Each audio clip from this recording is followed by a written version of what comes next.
تو جو لوگ جمعہ بھی نہیں پڑھتا ان کی تکلیف کیا ہوگی؟ جو جمعہ کی دورے کٹ پڑھ کے بھاگ جاتے ان کی تکلیف کیا ہوگی؟ میرے بھائیوں، آج کل تو حالات یہ ہیں کہ نوجوانوں کا بدن خوبصورت ہے تو جسم پہ وہ کچھ گندواتے ہیں اور عجیب عجیب قسم کی ڈیزائن بناتے ہیں۔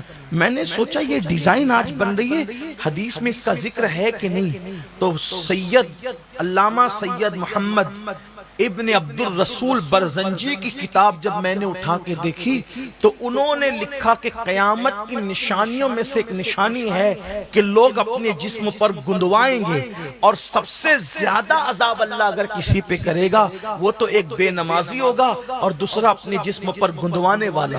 ٹیٹو بنانا جس کو کہتے ہیں آپ اپنی زبان میں، اس کو حدیث میں گندوانا کہا گیا کہ اپنے جسم پہ گندوائیں۔ حدیث میں آج لوگ کر رہے ہیں، 1450 سال پہلے اللہ کے رسول علیہ السلام نے فرمایا قیامت کے قریب لوگوں کا یہ حال ہوگا کہ لوگ جسم پر جو ہے گندوائیں گے، جس کو آپ نے نام بدل کر انگریزی میں کہتے ہو، اللہ کے رسول علیہ السلام کی حدیث کا ترجمہ اردو میں کیا گیا ہے کہ جو لوگ اپنے جسم پہ گندوائیں گے۔ دیکھو اللہ اکبر، ایسا نہ کرو، اس لیے کہ ہم میں سے کسی کا بھی وجود اللہ کے عذاب کو برداشت کرنے کی طاقت نہیں رکھتا۔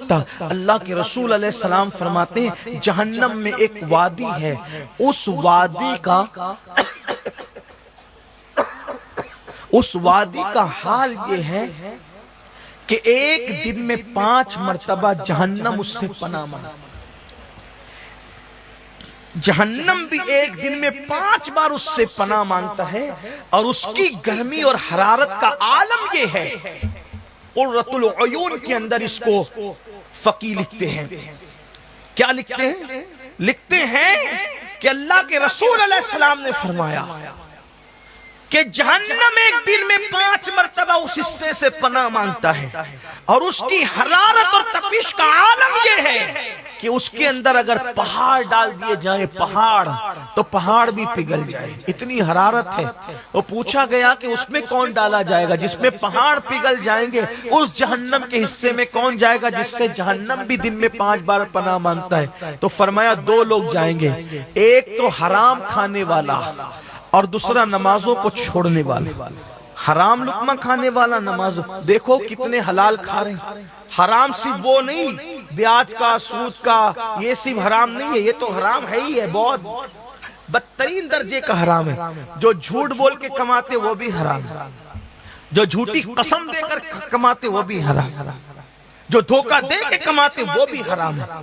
اس لیے بلکہ یہاں تک فرمایا 1 درہم جس نے حرام کا کھایا وہ بھی اسی حصے میں داخل کیا جائے۔ 1 درہم کی بات، 1 درہم، 1 درہم، اب درہم نہیں ہوتا، اس دور کے درہم کی بات کی۔ 1 درہم جس نے کھایا وہ جہنم کے اس حصے میں ڈالا جائے گا جس میں پہاڑ پگھل جائیں گے۔ ہے طاقت اللہ کے عذاب کو برداشت کرنے کی، ہے طاقت اللہ کے عذاب کو برداشت کرنے کی، ہے قوت، کیوں نہیں منا لیتے اللہ کو؟ کیوں نہیں راضی کر لیتے اللہ کو؟ کیوں نہیں توبہ کر لیتے اللہ کی بارگاہ میں؟ کیوں نہیں پلٹ جاتے اللہ کی بارگاہ میں؟ اولیاء اللہ کے ارشادات، ان کی کرامات، ان کے فضائل، ان کے مناقب سننے کے باوجود بھی بدلتے نہیں۔ یاد رکھنا، اگر نہیں بدلتے ایک جملہ ہمیشہ دل پہ لکھ لینا، جو کسی کو دیکھ کر عبرت حاصل کر لے، جو کسی کو دیکھ کر عبرت حاصل کر لے وہ لوگوں کے لیے مثال بن جاتا ہے، اور اگر وہ عبرت حاصل نہ کرے تو پھر وہ لوگوں کے لیے عبرت بن جاتا ہے۔ لوگوں کے لیے مثال بنو، عبرت نہ بنو۔ اللہ ہم سب کو سیدھے راستے پہ چلنے کی توفیق عطا کرے۔ غوث پاک کا دامن ہمیں قیامت تک ہماری نسلوں کو عطا فرمائے، انہی کے ساتھ اللہ ہمارا حشر نشر فرمائے۔ قادری کر، قادری رکھ، قادریوں میں اٹھا، قدر عبد القادر قدرت نما کے واسطے۔ حافظ عبدالعلیم اور ان کے رفقا نے بڑی خوبصورت محفل سجائی، اللہ ان سب کو بہتر جزا دے، بلانے والوں کو، آنے والوں کو، اور گفتگو کے درمیان اگر کوئی غلطی ہو تو اللہ تعالیٰ معاف فرمائے۔ استغفر اللہ ربی من کل ذنب و اتوب الیہ۔ السلام علیکم ورحمۃ اللہ وبرکاتہ۔